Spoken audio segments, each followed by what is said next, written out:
და უნდა წავიკითხოთ ლუკას სახარების მე-14 თავის მე-7 მუხლიდან ვიდრე მე-11 მუხლამდე. იგავში ასეთია მწერია. იესომ შეამჩნია, რომ მოწვეული წინა ადგილებს ირჩევდნენ. ამიტომ უთხრა მათ იგავი.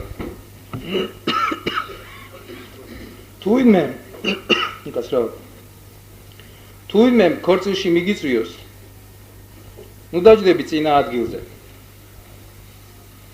რადგან შეიძლება შენზე უფრო საპატიო სხვა ჰყავდეს მას მოწვეული. რომ არ მოვიდეს შენი და მისი მასპინძელი და არ გითხრას, დაუთმე ამას ადგილი. მაშინ შერცხვენილმა უნდა დაიკავო უკანასკნელი ადგილი. ხოლო როდესაც მოგიწვევენ, მიდი და დაჯექ უკანასკნელ ადგილზე.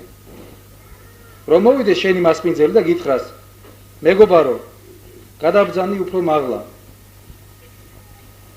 მაშინ გექნება მეტი დიდება ყველა თანამეინახის წინაშე. ვინაიდან ყველა ვინც თავს აიმაღლებს, დამდაბლდება. ვინც თავს დაიმდაბლებს, ამაღლდება. საინტერესო იგავია, რომელიც მაინც ყველა სხვა კლასიკურ იგავებს არ აგავს, რომელიც დარიგებას უფრო გავს, რომ იესო არიგებს, რომ თუ გინდათ რომ არ შეეცხვეთ, ასე მოიქეძით, მაგრამ იგავის თავისებურება იმაში მდგომარეობს, რომ მასში ჩადებული არის საიდუმლო ძალა და მნიშვნელობა, რომლის შემეცნებასაც ჩვენ ყველანი ერთად ვეცდებით. იესომ ეს ამბავი პურობისას თქვა. ებრაული პურობა ასე იმართებოდა. მაგიდებს გაშლიდნენ ნალის ფორმაზე. ოთახში ორივე მხარეზე და ზემოთ მხარეზე მაგიდები იყო გაშლილი, ქვემო მხარე თავისუფალი იყო, ასე რომ მოტრიალე ხალხს თავისუფლად შეეძლო ნებისმიერ სტუმართან მისულიყო.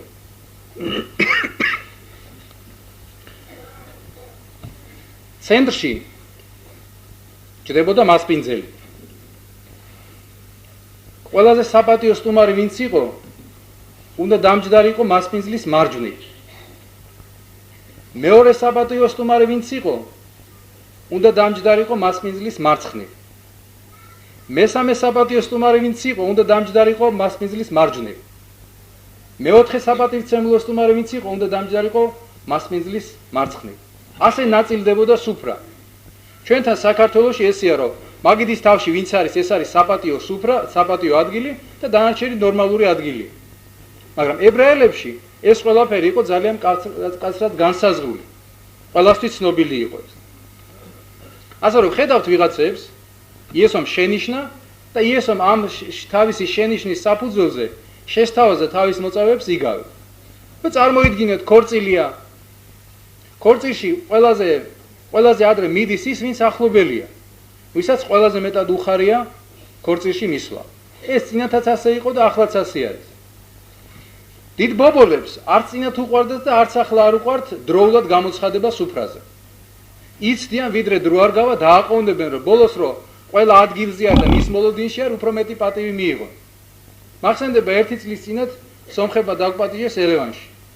წვიმა იყო, საშინელი, აპრილის თვე იყო. იყო ბიბლიის სახლის გახსნა. თავი მოიყარა ყველამ თავრობის ხალხმაც, ეკლესიების წარმომადგენლებმაც, კათოლიკებმაც, ბაპტისტებმაც. ამ დიდ დარბაზში სუნთქვა აღარ იყო.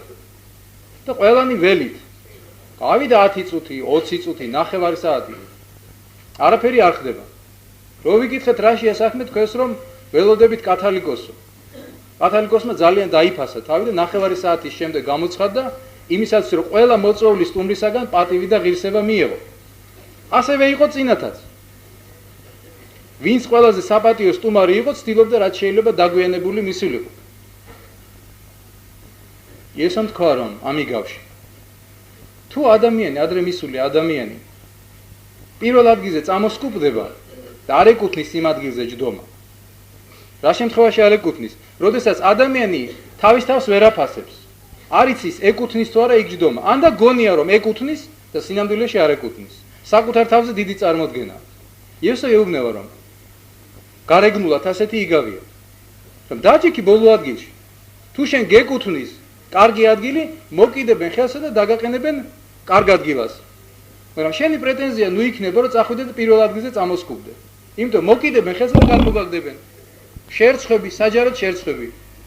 და მერე აქ წერია, ვისაც ეტყვიან რომ გადაჯექი მაგ ადგილიდანო. თავის ადგილზე კი აღარ დაჯდებაო.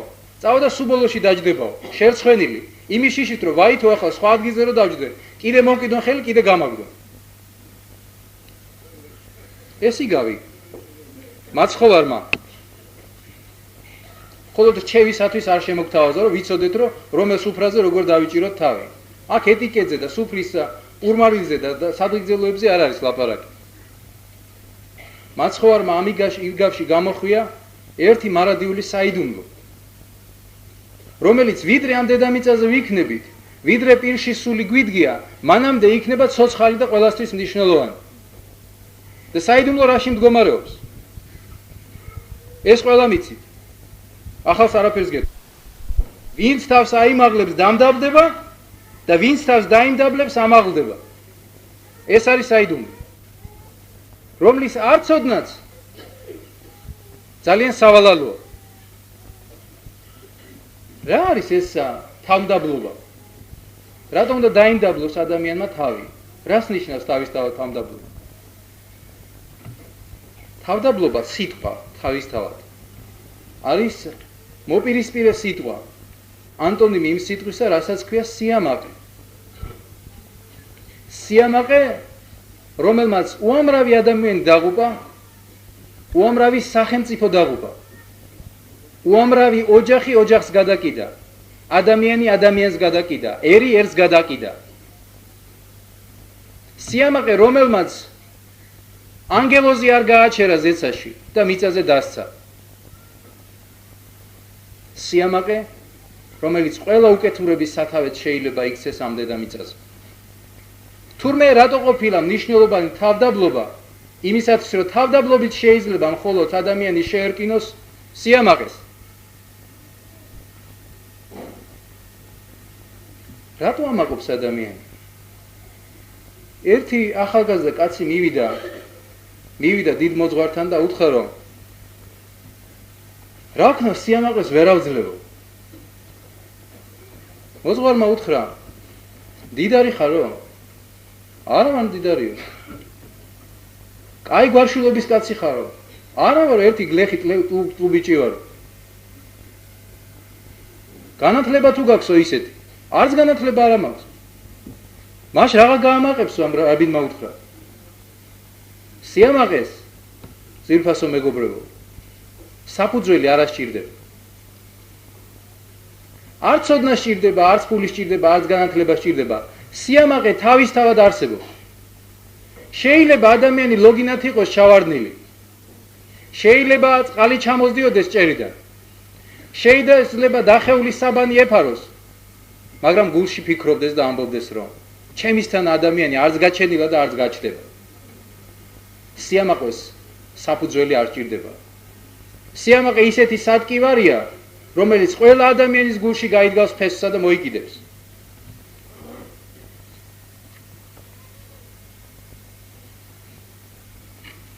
თავმდაბლობა სიამაყის საპირისპიროდ შეიძლება ორგვარი იყოს. ყველა ადამიანმა იცის რომ ამპარტავნება და სიამაყე ადამიანს არ შეშვენის, განსაკუთრებით ქრისტიანმა. ამიტომ ცდილობს და თავი მოაქვს თავმდაბლად. ამისი მაგალითები უამრავია.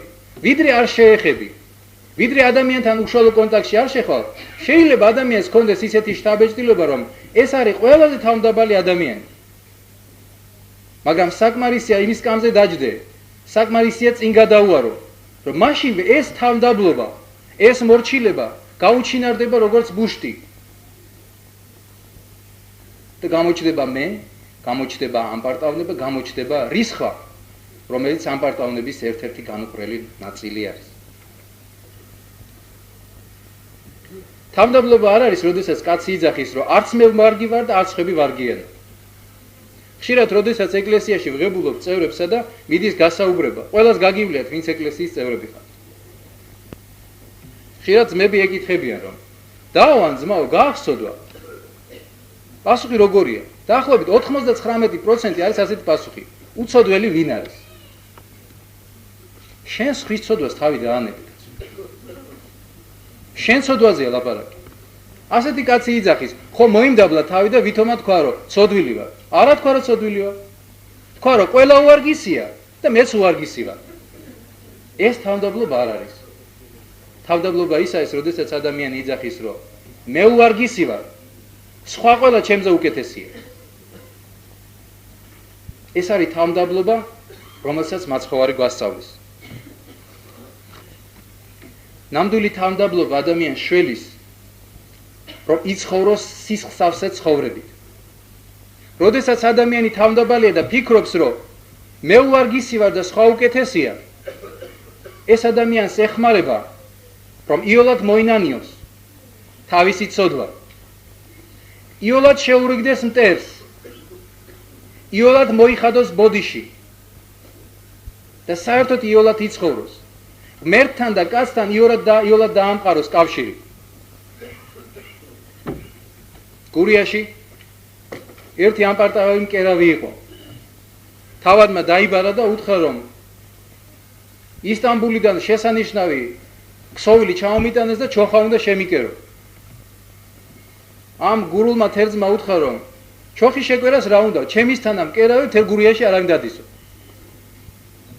წაიღო ეს ქსოვილი ამ მკერავმა, დააკერა რამდენი ხანის დასჭირდა, რა ვიცი და მიუტანა თავადს.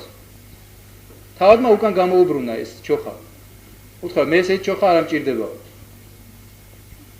აღარ იცოდა ამ გურულს რა ეკნა. წავიდა და კითხა ერთ ჭკვიან კაცს, როგორ მოვიქცევ? ადექიო, ჭკვიანმა კაცმა უთხრა, ეს შენი შეკვერილი ჩოხა საგულდაგულოდ ფრთხილად დაშალე და არღვიე და მერე ხელახლა დაიწყე ფრთხილად და გულდასმით კერვა. მართლაც ამ გურულმა თერძმა დაარღვია გულდასმით ეს თავისი შეკვერილი ჩოხა, ხელახლა შეკერა, მიუტანა თავს და თავადი აღწაცებული დარჩა. როდესაც იმ კაცის მასწავლებელ კაცთან მივიდა და უთხრა, რომ როგორ მოხდა, რომ პირველ შემთხვევაში არ მოეწონა თავადს, ჩემი ნახელავი, ხო იგივე კაცი ვარ და მეორე შემთხვევაში მოეწონა. ამ გონიერმა კაცმა უთხრა, რომ პირველად რომ შენ ნემსი და მაკრატელი აიღე ხელში და ამ ჩოხის კერვა შეუდექი, შენ ამპარტავნების სულით იყავი შეპყრობილი. შენ იძახდი, რომ გურიაში ჩემისთანა თერძი არ არის და ამის შეკერვას რა უნდა. და როდესაც ეს ჩოხა უკან მოგიბრუნეს, შენ იზულებული გახდი, რომ თავი მოგედრიკა. და აი როდესაც ამ თავდაბლობის სულით შეუდექი ამ ჩოხის კერვას, მაშინ ნახე, რომ ყველა დეტალი ისე გამოიყვანე, როგორც საჭირო იყო. ისე მიუცადაგე ამ თავადის სხეულსა. და შედეგიც ამიტომ გამოვიდა.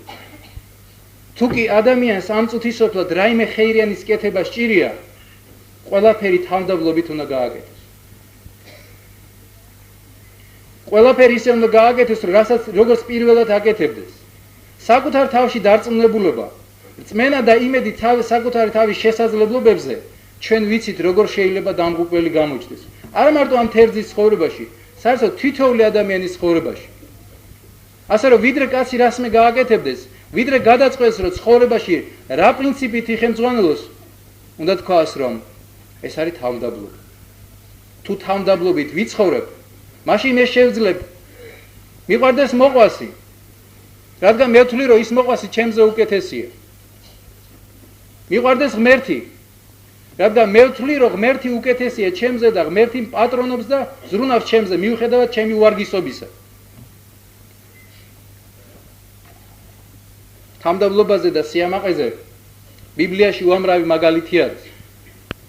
ყველა მაგალითების ჯერობა ძალიან შორს აგვიყვანდა.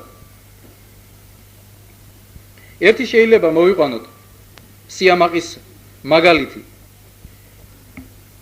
აქაბ მეფეს ყავდა ცოლი ეზაბელი. ყველა თქვენგანმა იცით ეს ამბავი. მათ სამეზობლოში მეფის სახლის გვერდზე ცხოვრობდა ერთი კაცი, გლეხი ნაბოთი. მეფემ თვალი დაადგა ნაბოთის მიწას და იძახის, რომ როგორ უნდა ჩავიგდო ეს მიწა ხელში. მიდის ამ კაცს ელაპარაკება, მომყიდე ეგ მიწა, ეს კაცი იძახის, ვერ მოკიდი, მამა ჩემის მიწა არის, ამ მიწას ვერ შეველები. იზაბელმა ურჩია რომ ვინაგდია ეს ნაბოთი? შენ მეფე კაცი ხარ. ნუ თუ ამა უნდა გაჯობოს. მეფეში აენთო ეს ამპარტავნება და რისხა როგორ შეიძლება რომ გვეხმა მეფეს აჯობოს. უთხრა ადექი ასე და ასე მოიქეცი, ასე ჯაუწყე საქმე, სრუმოწმეები დაუყენე და თქვი რომ ეს კაცი ლანძღავდა მეფესა და ღმერთს. მართლაც ნახეს სრუმოწმეს რა დალევს დედამიწაზე. დააპირისპირეს ამ ხალხთან და უთხრეს რომ ეს კაცი მეფესა და ღმერთს ლანძღავდა. გაიყვანეს ნაბოთი და მოკლეს. მეფემ ხელში ჩაიგდო მიწა. ღმერთმა უთხრა არ შეგრჩება. გავიდე რამდენიმე ხანი და სწორედ იმ ადგილას, სადაც ეს ყველაფერი დატრიალდა, ამ იზაბელის სხეულს ძაღლები გლეჯავდა. ამ პარტავნება სიამაყე არც როდის ვინმე შერჩენია. კი ბატონო, ადამიანმა იცხოვროს ამ პარტავნულად. კი ბატონო, ნურავის ანგარიშს ნუ გაუწევს. როგორც გაეხარდება, ისე ის თავის გემოზე იცხოვროს. მაგრამ უნდა იცოდეს, რომ ამ პარტავნების სიმბოლო წარია. თავმდაბლობა თავისთავად მწარია. თავის მომდაბლებამ წარია და ძნელია. მაგრამ შედეგი კეთილია. სიამაყე ტკბილია. ბოლომ წარია. ეს უსათუოდ უნდა გაითვალისწინოს კაცო. თავმდაბლობის არაერთი მაგალითია ასევე ბიბლიაში. ძველსა და ახალ აღთქმაში, მაგრამ ალბათ ყველაზე თვალშისაცემი, ყველაზე შთამბეჭდავი მაგალითი არის ახალ აღთქმაში, იგივე ლუკას სახარებაში ჩაწერილი. როდესაც იესო ტაძარში არის და ხედავს ფარისეველსა და მებაჟეს. ფარისეველი ამაყად დგას და კმაყოფილი, იძახის რომ მე როგორი კარგი კაცი ვარ. ამას კი არ ავგავარ ამ უბედურსა. შესაწირავს ავწირავ, ლოცულობ, მარხულობ. ეს მებაჟე კიდე დგას თავისთვის და მკერჩი ჯიხს იცემს და იძახის რომ უფალო მაპატიე მეცოდვილს. და მე ესე იესო იძახის რომ ვინ გავიდა ტაძრიდან გამართლებული? ის ვინც კმაყოფილი იყო და ამბობდა ესენი ვინ არიან? თუ ის ვინც ამბობდა რომ უვარგისი ვარ უფალო, ყველაზე უვარგისი ვარ, შემაპატიე. კაცმა რომ თქვას, რატომ უნდა მოიმდაბლოს ადამიანმა თავი? რა გჭირს თავის მოსამდაბლებელი? ეს ხო ადამიანის ღირსებას თითქოს შეურაცხყოფს. ჩვენ ხო ადამიანები ვართ, ღირსებით ახსავს.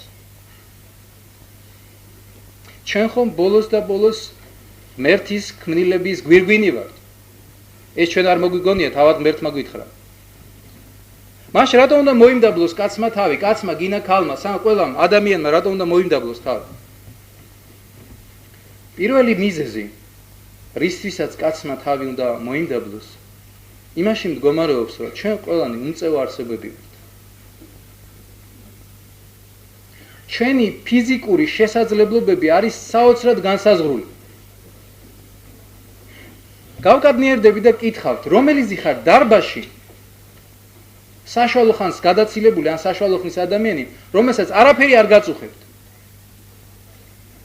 არც თავი, არც ფეხი, არც გული, არაფერი. ხელი აიწიე.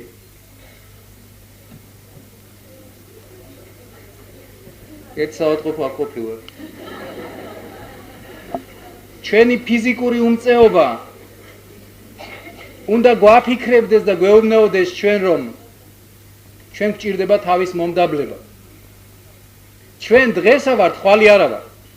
და დღეს თუ ვართ, ჩვენი სნეული ჯანი, ჩვენი ავადმყოფობა უნდა გვახსენებდეს ერთავად, რომ ჩვენ შეზღუდული არსებები ვართ. ღვთის წინაშე.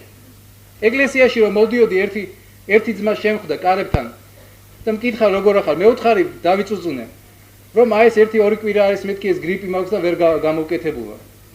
გამიჯავდა ეს ძმა, რასაც შენზე ვლოცულობ, ალბათ რატო ხარო?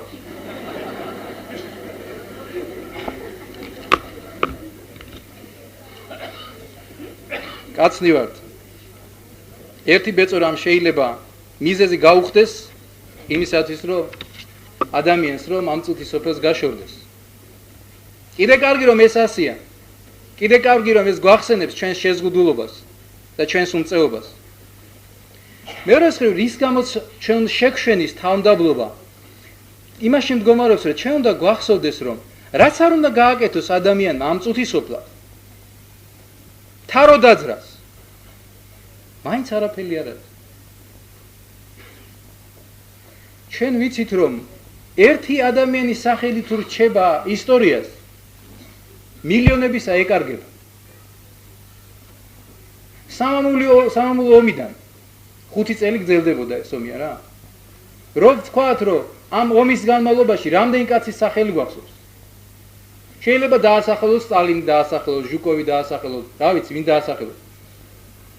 მაგრამ ამ კანთარი მეგრელები კანთარიას დაასახელებენ. მაგრამ ამ 5 წლიანი ომის დროს კანთარიას გარდა და ჟუკოვის გარდა და სტალინის გარდა 20 მილიონი კაცი ჩაიღუპა. ვის ახსოვს ამათი სახელები? რაც არ უნდა გააკეთოს ადამიანმა ამ წუთისოფლად ერთი კაცის სახელი თუ დარჩება მილიონი საიკარგება. რას უნდა მიაღწიოს ადამიანმა რომ ის სახელი დარჩეს?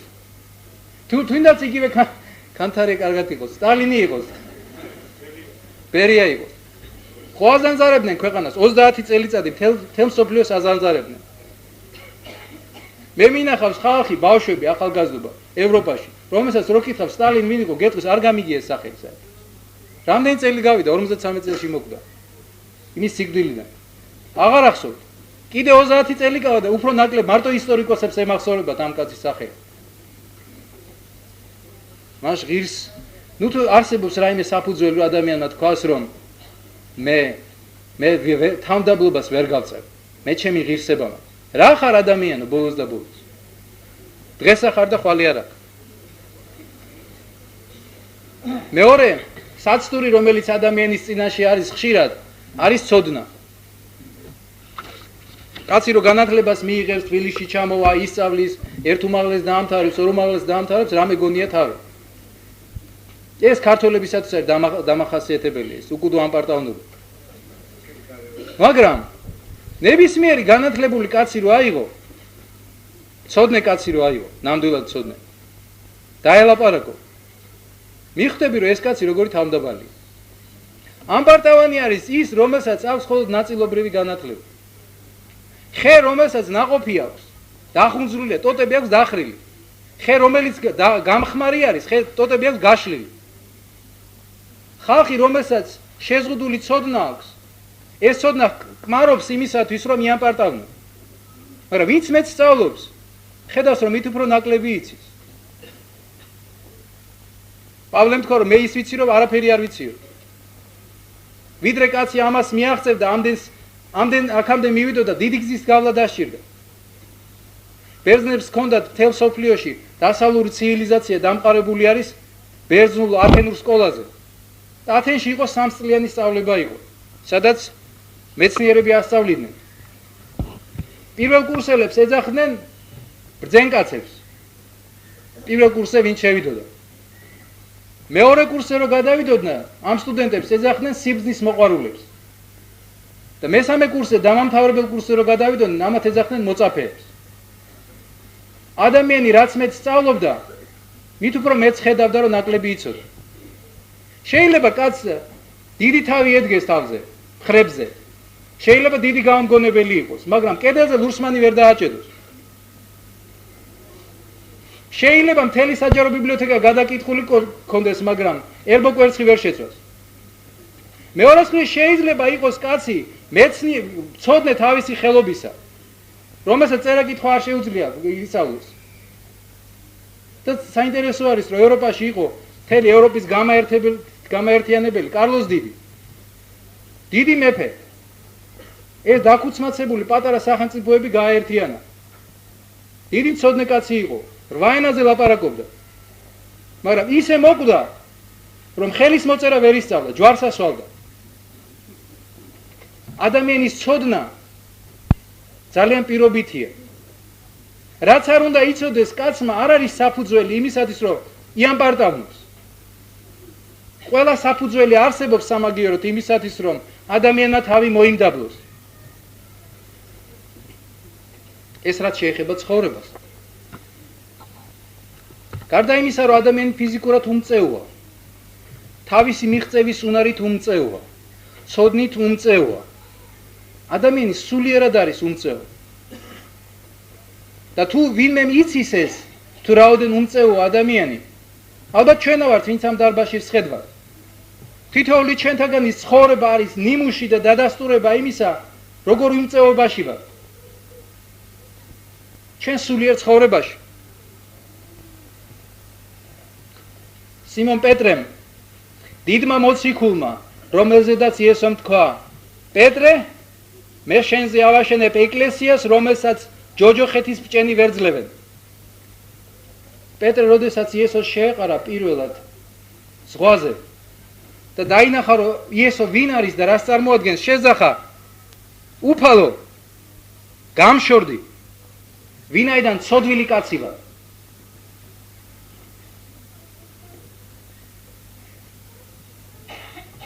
როდესაც ჩვენ ერთმანეთს ვუყურებთ, როდესაც ჩვენ ოჯახის წევრებს ვუყურებთ, როდესაც ჩვენ მეზობლებს ვუყურებთ, ჩვენ თანამშრომლებს ვუყურებთ სამსახურში, ჩვენ შეიძლება ვთქვათ, რომ შეიძლება მთლა ხეირიანი არ ვარ, მაგრამ იმას ხომ მაინც ვჯობი ვარ. აი ამას, იმას, ნინას, პეტრეს, პავლეს ხო ვჯობი ვარ. ის ამაშება უარგისი არის ოჯახისთვის, სახლისთვის, კარისთვის, მე ხო ვჯობი ვარ იმას. თუკი ადამიანი თავისი ცხოვრების საზომად ამოირჩევს ადამიანს, ნინასა და პეტრესა და პავლეს, აუცილებლად დაიბნევა. იმიტომ რომ ყოველთვის დაინახავს ადამიანში ნაკლს და ყოველთვის ეთქმევა ნებისმიერ ადამიანზე, რომ ამას ხომ მაინც ჯობი ვარ. ყველა ადამიანში დაიწყებს მერე ძიებას რა ნახოს ნაკლი და ჩვენ ვიცით როგორი სახალისო არის სხვა ადამიანში ნაკლის ძიება. როგორ სიამოვნებს, როდესაც სხვაში შენიშნავ რაიმე ცოდვას. როგორ სიამოვნებს, როდესაც დაინახავ, რომ უკეთურ ცხოვრებას ეწევა ადამიანი და იძახი, ამის თანახო არა ვარ. ამას ხომ მაინც ვჯობი ვარ. ღმერთს ამის თავს ჩემი თავი ხო უფრო მართალი გონია. ამასთან შედარებით ჩემი თავი ხო უფრო ურჩევნია ღმერთს. მაგრამ იესო იძახის საზომად არ გამოდგება ადამიანი. თუ კი ადამიანი ადამიანს დაუწყებს ყურებას, ჭხრეკას დაუწყებს, უამრავს რას მე აღმოაჩენს ნაკლს. საბოლოო ჯამში იმდენად დაშორდება იმ გზამკვლევს, იმ შუქნიშანს, საიდკენაც უნდა იაროს, რომ მის დღემში უკან გზას ვეღარ გამოიკლებს. მას სად არის გამოსავალი? სად არის წამალი ამ პარტავნებისა? სად არის მალამო თავმდაბლობისა? ჩვენ უფალ იესო ქრისტეში. საკმარისია ჩვენ შევხედოთ ჩვენს უფალ იესო ქრისტეს, რომ როგორი ამ პარტავანიც არ უნდა ვიყოთ. ერთხმად ვიტყვით პეტრესთან ერთად, გამშორდი უფალო, მე ცოდვილი კაცი ვარ.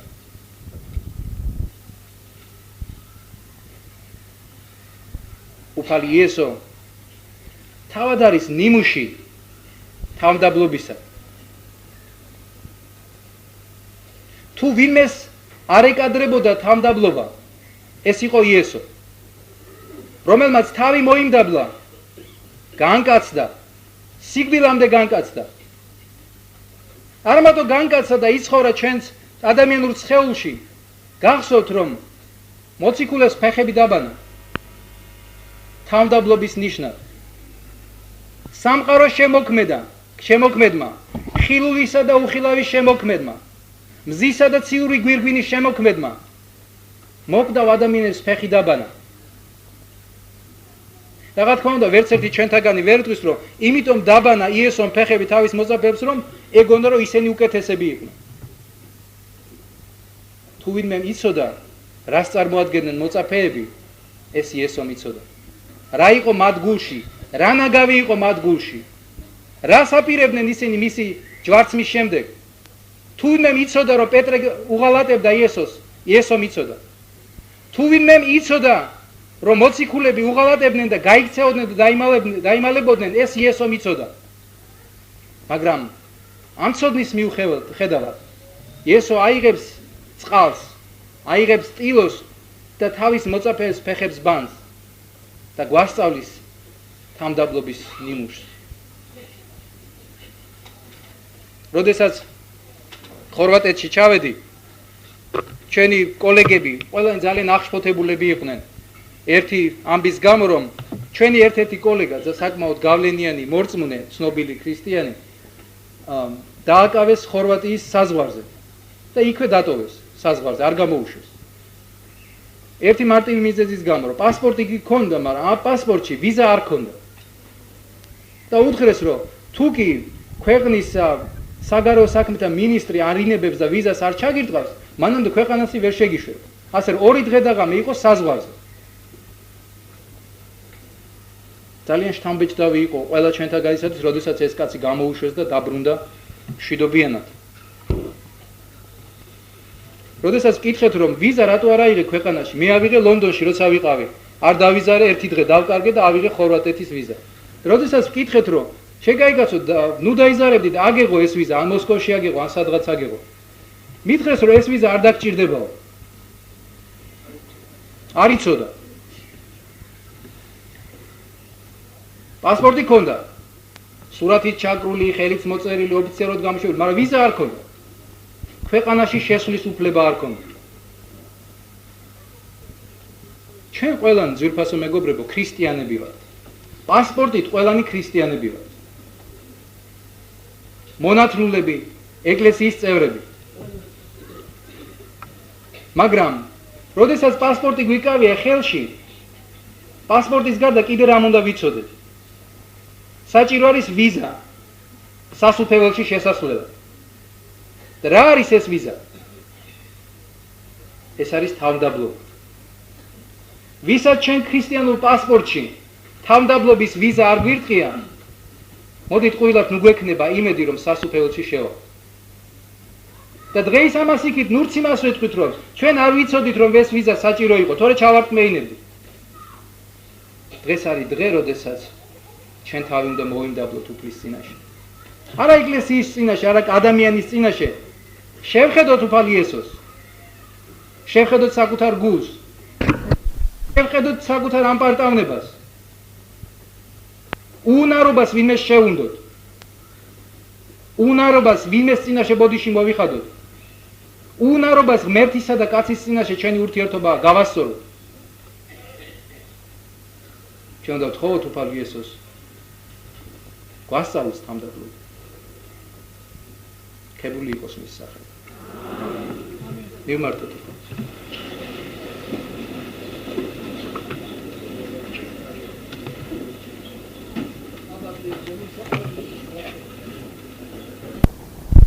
მამალ, მადლი შეიწირე დღევანდელი დღისთვის. მადლი შეიწირე იმისათვის, რომ ჩვენ ყველანი დღეს შენს წინაშე წარმოვსდექით. ჩვენ ყველანი პასპორტით ქრისტიანები ვართ უფალო. მაგრამ ჩვენ ყველას ვჭირდება თავმდაბლობა. ურომლისოთაც შენს სახეს ვერ ვიხილავთ უფალო. ამიტომ მოვდივართ შენს წინაშე როგორც მთელი თემი, მთელი ეკლესია თხოვნით. გვასწავლე თავმდაბლობა უფალო. ჩვენი გულიდან ამორეცხე ამპარტავნება, რომელიც გვიშლის და თვალს გვიბრმავებს, ან შენ დაგინახოთ, ან და მოყვასი დავინახოთ. უფალო იესო, ჩვენთვის შეუძლებელია სიამპარტავნისაგან და სიამაყისგან გათავისუფლება, თუკი შენ არ დაგვეხმარები. ამიტომ მოავლინე შენი სული წმინდა თითოეულ ჩვენთაგანში. გახსენი ის საკვრელი, რომელიც ხელს გვიშლის შენთან მოახლოებაში. გააქარწყლი ამპარტავნება თითოეული ჩვენგანის გულში, რათა შეგვეძლოს შენთან მოახლოება. მადლი შეიწირე შენი შენდობის მადლისათვის.